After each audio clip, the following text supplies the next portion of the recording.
तो दोस्तों, ये चैनल केवल आपके मनोरंजन के लिए है और इन कहानियों को हकीकत से न जोड़ें। ये कहानियाँ सिर्फ एक कहानी है आपके मनोरंजन के लिए। दोस्तों, दिल्ली शहर जो कि भारत की राजधानी है, ये शहर बहुत ही खूबसूरत और बहुत बड़ा है। आप एक बार दिल्ली जाओगे तो बार बार आप लोगों का जाने का मन करेगा। दोस्तों, दिल्ली में घूमने के लिए कई खूबसूरत जगह भी हैं। दोस्तों, कहा जाता है कि दिल्ली दिल वालों की है और यहाँ दिन की रोशनी और रात की चांदनी हमेशा इस शहर की जिंदा रखती है। दोस्तों, आप लोग तो जानते हैं कि दिल्ली बहुत ही खूबसूरत शहर है, पर दोस्तों इस रोशनी और चांदनी के पीछे छुपी हुई कई राज, इस राज को जानने की किसी ने कोशिश नहीं की, क्योंकि ज़िंदगी यहाँ चलती नहीं दौड़ती है। शायद यही कारण था कि उन लोगों ने उनकी ज़िंदगी में हो रही इस अजीबोगरीब घटना के पीछे का राज जानने की कोशिश नहीं की। तो दोस्तों, ये कहानी भी दिल्ली शहर की एक बहुत ही डरावनी, दिल दहला देने वाली कहानी है। दोस्तों, आज की ये कहानी रवि और उसकी वाइफ और रमेश के साथ हुई घटना पर आधारित है। ये तीनों दोस्त और रमेश की पत्नी एक साथ महरौली में एक 2 BHK फ्लैट में रहते थे। जहां शिफ्ट हुए उनको सिर्फ 3 महीने ही हुए थे। तीनों एक साथ ही प्रोडक्शन हाउस में काम कर रहे थे, जो कि रवि और रमेश का अपना खुद का बिजनेस था। ज़िंदगी का हर लम्हा साथ बिताते थे, चाहे वो काम हो या घूमना, या सभी अपनी लाइफ से बहुत खुश थे।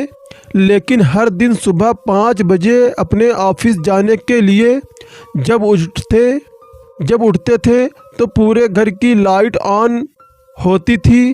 फिर एक दूसरे से सवाल जवाब करने से एक ही नतीजा निकलता था कि इन तीनों में से किसने लाइट ऑन की थी, जो पूरे घर की लाइट ऑन है। दोस्तों, इस अजीब घटना की शुरुआत आज से 3 महीने पहले हुई थी।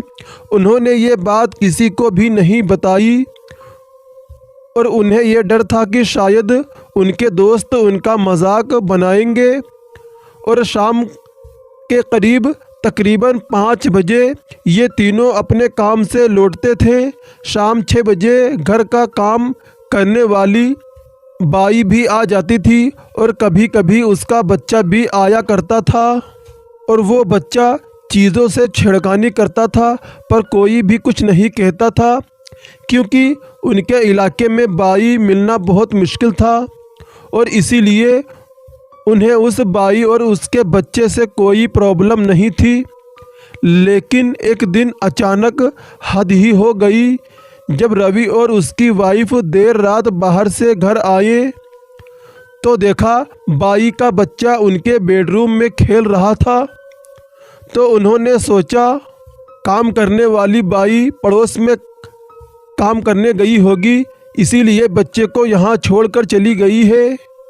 पर रवि की वाइफ को इस बात पर बहुत गुस्सा आ रहा था, क्योंकि अपने बच्चे को घर पर लाना तो ठीक था, मगर उसे यहाँ खेलते हुए छोड़कर किसी दूसरे के घर काम करना, ये उन्हें बिल्कुल पसंद नहीं आया। फिर दोनों ने 1 घंटा इंतज़ार किया और फिर दोनों पड़ोस में गए, उसी काम वाली का पता लगाने पड़ोस में गए। फिर पड़ोस में वर्मा जी की बात सुनकर वो शॉक हो गए, क्योंकि वो आज काम पर नहीं आई थी। वही काम वाली बाई आज काम पर नहीं आई थी। फिर दोनों घर चले गए तो उन्होंने देखा बच्चा पूरे घर में कहीं भी नहीं था।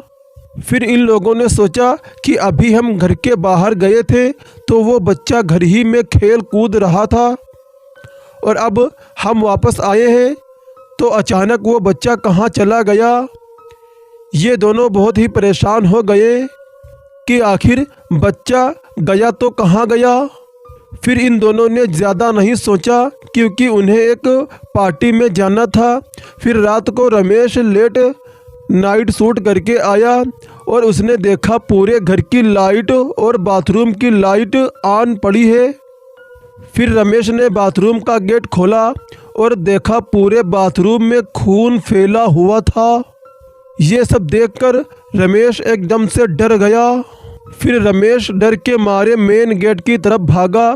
तभी उसे उस बच्चे की आवाज़ आई और उसने बोला, बेटा तुम यहाँ क्या कर रहे हो?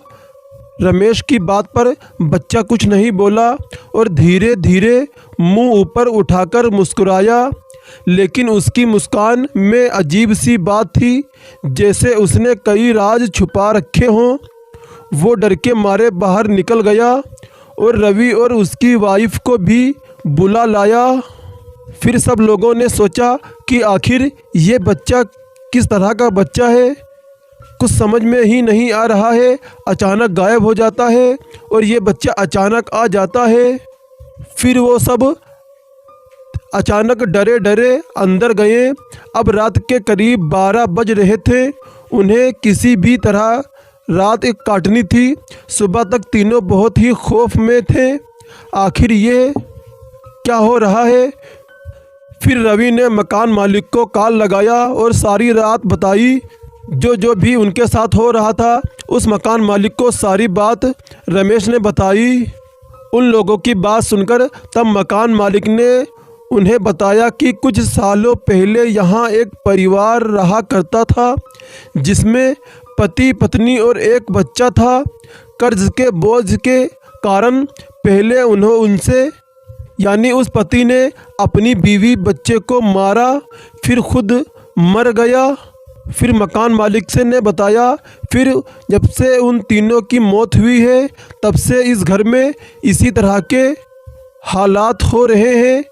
ये सब जानने के बाद वहाँ रहना तो दूर, वहाँ एक पल गुजारना भी मुश्किल था। तीनों रात भर बहुत डरे हुए थे। फिर जैसे तैसे उन्होंने वो रात गुजारी और अगले दिन जब काम वाली बाई घर आई तो तीनों ने उससे एक ही सवाल पूछा, ए काम वाली बाई, तुम्हारा बेटा नहीं आया है क्या?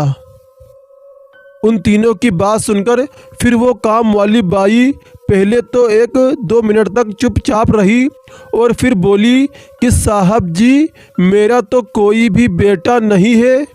उस काम वाली बाई की ये बातें सुनकर हैरान रह गए तीनों और उन तीनों के होश ही उड़ गए।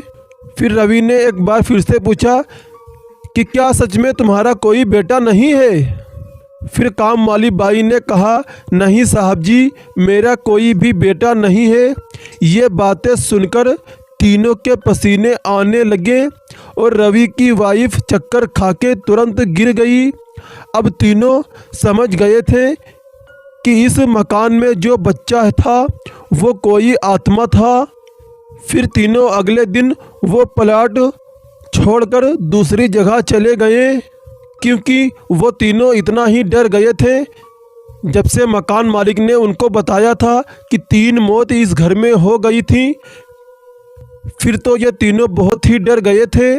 उसके बाद में इन तीनों ने वो घर छोड़ दिया, फिर दूसरे मकान में शिफ्ट हो गए। उसके बाद कोई भी बच्चा या कोई भी काम वाली उनको नहीं मिली और इसके बाद रमेश भी एकदम ठीक हो गया।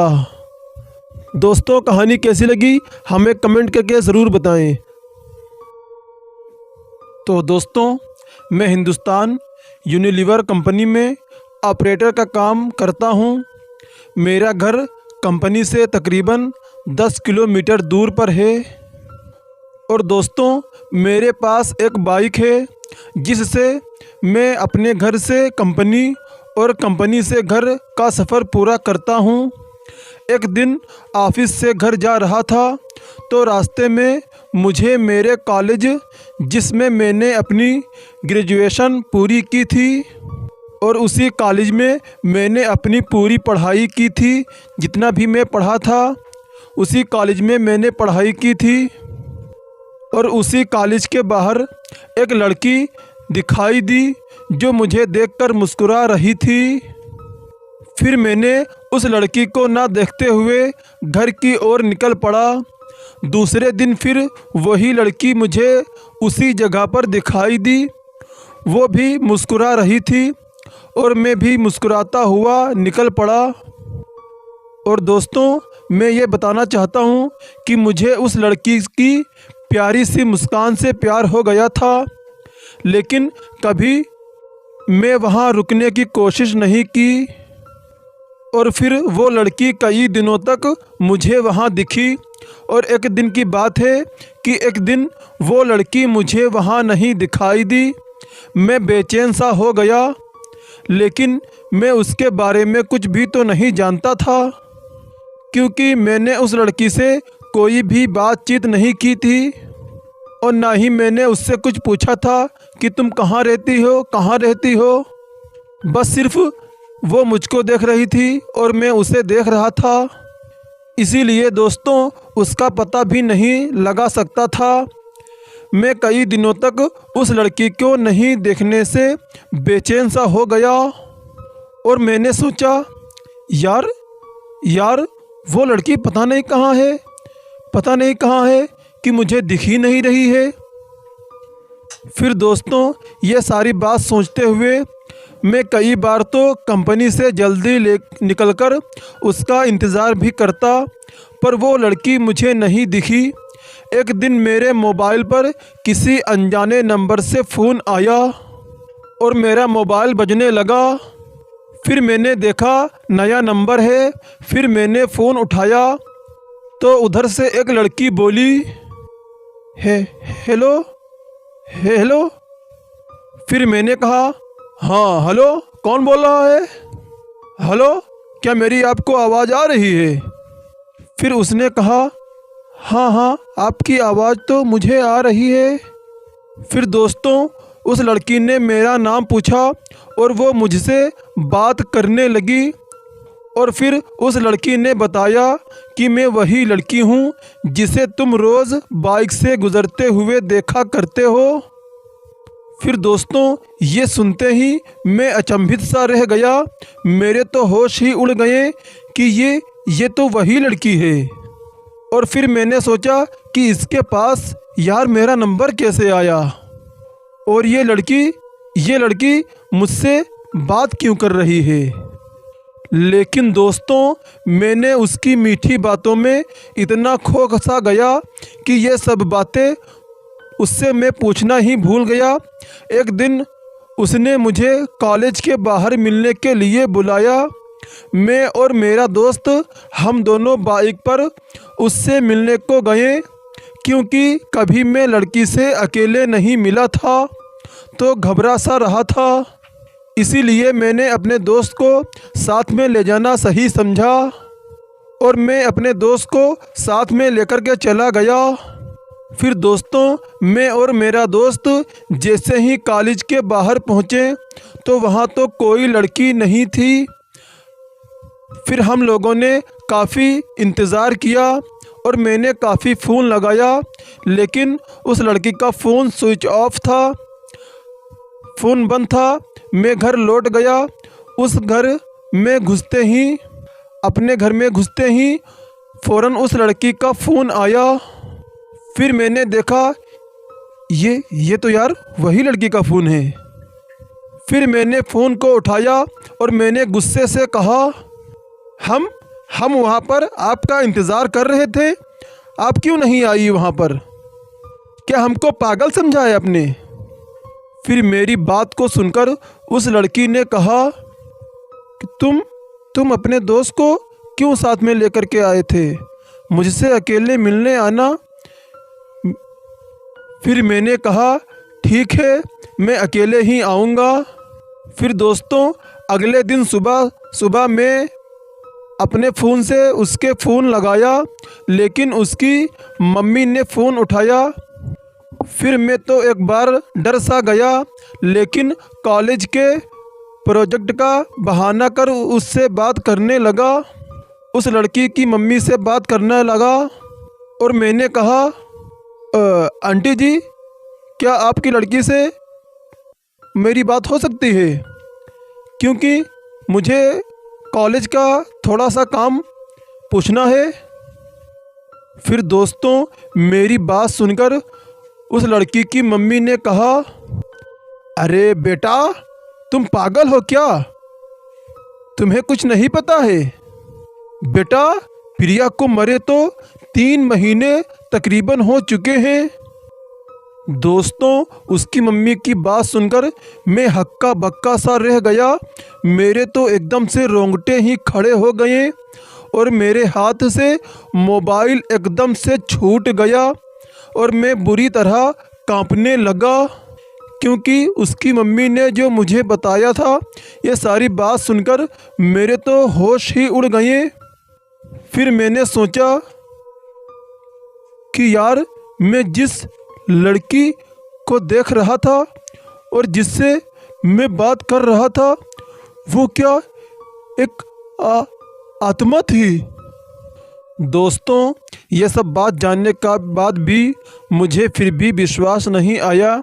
मैंने अगले दिन फिर प्रिया की मम्मी के फ़ोन लगाया, सारी घटना सुनाई तो उन्होंने कहा, बेटा, मेरी बात पर यकीन ना हो तो मेरे घर तुम खुद ही आकर देख लो बेटा।